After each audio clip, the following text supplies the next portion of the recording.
ನಾವು 1 ವರ್ಷ ಹಿಂದೆ ರೆಸ್ಟೋರೆಂಟ್ ಶುರು ಮಾಡಿದ ಟೈಮ್ನಲ್ಲಿ ನನಗೆ ಯಾವುದೇ ಅನುಭವ ಇರಲಿಲ್ಲ ರೆಸ್ಟೋರೆಂಟ್ ನಡೆಸೋದ್ರ ಬಗ್ಗೆ.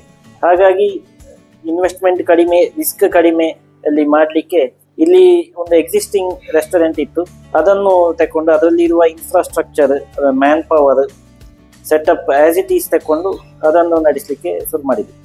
ಹಾಗೆ ಅದರ ಆ ಹಳೆ ರೆಸ್ಟೋರೆಂಟ್ನಲ್ಲಿ ಪ್ರವೀಣ್ ಅವರೇ ಮೇಯ್ನ್ ಅಲ್ಲಿದ್ದು ಮ್ಯಾನೇಜರ್.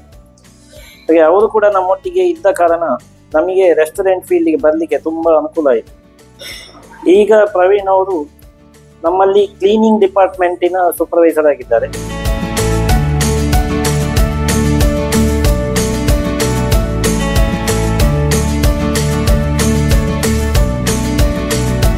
ನಾನು ಹೋಟೆಲ್ ಫೀಲ್ಡಿಗೆ ಮಂಗಳೂರಿನಲ್ಲಿ ಜಿಂಜರ್ ಹೋಟೆಲ್ ಟಾಟಾ ಕಂಪನಿಯವರದ್ರಲ್ಲಿ ನಾನು 3 ವರ್ಷ ಕೆಲಸ ಮಾಡಿ, ಪುತ್ತೂರಿನಲ್ಲಿ ಹೋಟೆಲ್ ಕೀರ್ತನ ಅಂತೇಳಿ ಅವ್ರದ್ದು PSU ಪ್ರಾಜೆಕ್ಟ್ನವ್ರದ್ದು ಸ್ಟಾರ್ಟ್ ಆಗೋದ್ರಲ್ಲಿತ್ತು. ಆ ಹೊತ್ತಿಗೆ ನಾನು ಇಲ್ಲಿಗೆ ಬಂದಿದ್ದೆ. ನನಗೆ ಇಲ್ಲಿ ಮ್ಯಾನೇಜರ್ ಆಗಿ ನಾನು ನೇಮಕೊಂಡೆ. ಪ್ರಸ್ತುತ ಈಗ ನಾನು ಕೋಕೋ ಗುರು ಅಡಿಗೆ ಮನೆಯವರಲ್ಲಿ ಸೂಪರ್ವೈಸರ್ ಆಗಿ ಕೆಲಸ ಮಾಡ್ತಾ ಇದ್ದೇನೆ.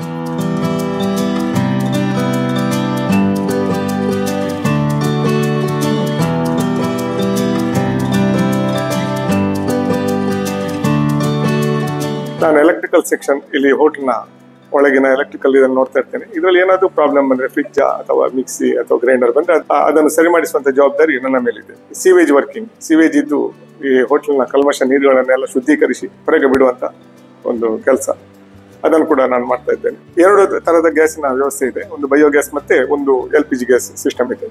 ನಮಗೆ ಯಾವಾಗ ಬೇಕೋ ಅದನ್ನು ಆಪರೇಟ್ ಮಾಡಿಕೊಂಡು ನಾವು ಅವರಿಗೆ ಅಡಿಗೆ ಮಾಡ್ತಾ ಇದ್ದೇವೆ. ಹೋಟೆಲ್ನ ಆಸ್ಪಾಸಲ್ಲಿ ಎಲ್ಲ ಕ್ಲೀನಿಂಗ್ ಸೆಕ್ಷನ್ ನೋಡ್ತಾ ಇರ್ತೇನೆ. ಆಮೇಲೆ ಟಾಯ್ಲೆಟ್ಸ್, ಕಸ್ಟಮರ್ಸ್ ಟಾಯ್ಲೆಟ್ ಮತ್ತು ಸ್ಟಾಪ್ ಟಾಯ್ಲೆಟ್, ಸ್ಟಾಪ್ ರೂಮ್ಸ್, ಅದನ್ನೆಲ್ಲ ನೀಟ್, ಅದರ ಬಗ್ಗೆ ಹೇಗುಂಟು ಅದನ್ನೆಲ್ಲ ನೋಡಿಕೊಂಡು ಏನಾದರೂ ಅದರಲ್ಲಿ ಹೆಚ್ಚು ಕಡಿಮೆ ಅದನ್ನು ಸರಿ ಮಾಡಿಕೊಂಡು ಹೋಗುವಂಥ ಕೆಲಸ. ಅದೇ ರೀತಿ ನೇಬರ್ಸ್ ನಮಗೆ ತುಂಬ ಸಹಕಾರ ಕೊಟ್ಟಿದ್ದಾರೆ ಇಲ್ಲಿ ಆಸುಪಾಸಿನವರು. ನಮಗೆ ಪ್ರಯಾಣ ಮುಂಚೆ ನಮ್ಮ ಹೋಟ್ಲು ಕೀರ್ತನ ಹೋಟ್ಲು ಇರುವಾಗಲೇ ನಮ್ಮೊಟ್ಟಿಗಿದ್ದಾರೆ, ಸಹಕರಿಸಿದ್ದಾರೆ ಅವರು. ಕೀರ್ತನ ಹೋಟ್ಲು ಎಲ್ಲ ಮೈಂಟೆನೆನ್ಸ್ ಎಲ್ಲ ಅವರೇ ಮಾಡ್ತಾ ಇದ್ರು, ಎಲ್ಲ ನೋಡ್ತಾ ಇದ್ರು.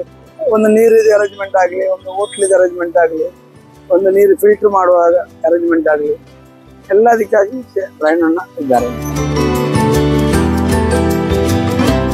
ಸ್ಟಾಪ್ ಫುಡ್ಸ್ ಅಂದರೆ ಸ್ಟಾಪ್ಗೆಲ್ಲ ನಾವು ಫುಡ್ ಡೆಲಿವರಿ ಮಾಡ್ತಾ ಇರ್ತೇವೆ. ಅದನ್ನು ಕ್ಲಬ್ದ ಸಮಯಕ್ಕೆ ಅವರಿಗೆ ನಾವು ಮುಟ್ಟಿಸುವಂಥ ಕೆಲಸವನ್ನು ನಾನು ಮಾಡ್ತಾ ಇದ್ದೇನೆ. ಬೆಳಿಗ್ಗೆ, ಮಧ್ಯಾಹ್ನ, ಸಂಜೆ. ವೇಸ್ಟ್ ಡಿಸ್ಪೋಸ್, ವೆಟ್ ವೇಸ್ಟೇಜ್ ಮತ್ತು ಡ್ರೈ ವೇಸ್ಟೇಜನ್ನು ನಾವು ಕರೆಕ್ಟಾಗಿ ಹೋಟೆಲ್ನ ಒಳಗಿಂದ ಅದನ್ನು ಸಪ್ರೇಟ್ ಮಾಡಿಕೊಂಡು ಮುನ್ಸಿಪಾಲಿಟಿ ಗಾಡಿ ಬಂದ ಕೂಡಲೇ ನಾವು ಡಿಸ್ಪೋಸ್ ಮಾಡ್ತಾ ಇದ್ದೇವೆ.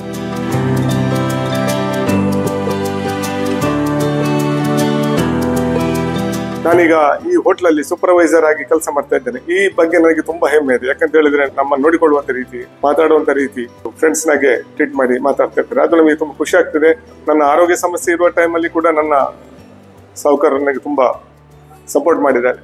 ಓವರ್ ಆಲ್ ಆಗಿ ಹೇಳೋದಾದ್ರೆ, ಈ ಹೋಟೆಲ್ ನಡಿಬೇಕಾದ್ರೆ ನಾವು ನಮ್ಮ ಒಂದೇ ಜವಾಬ್ದಾರಿ ಇಟ್ಟುಕೊಂಡು ಹೋಗುವಾಗಿಲ್ಲ. ನಾವು ಎಲ್ಲವನ್ನು ನೋಡ್ಬೇಕಾಗ್ತದೆ. ನಮಗೆ ಹೋಟೆಲ್ ಮುಖ್ಯ. ಅದಕ್ಕಾಗಿ ನಾವು ಬೆಳಿಗ್ಗೆ ಬಂದು ಸಂಜೆಯವರೆಗೆ ಕೂಡ ಎಲ್ಲ ಸೆಕ್ಷನ್ ಅನ್ನು ನಾನು ಹೋಗಿ ಪರೀಕ್ಷಿಸಿ ಏನಾದರೂ ಸಮಸ್ಯೆ ಇದೆ ಅಂತ ತಿಳಿದು ಅದು ನನ್ನ MD ಅವರಿಗೆ ತಿಳಿಸಿ ಆ ಮುಖಾಂತರ ನಾವು ಇದನ್ನು ಸರಿ ಮಾಡ್ತಾ ಇದ್ದೇವೆ.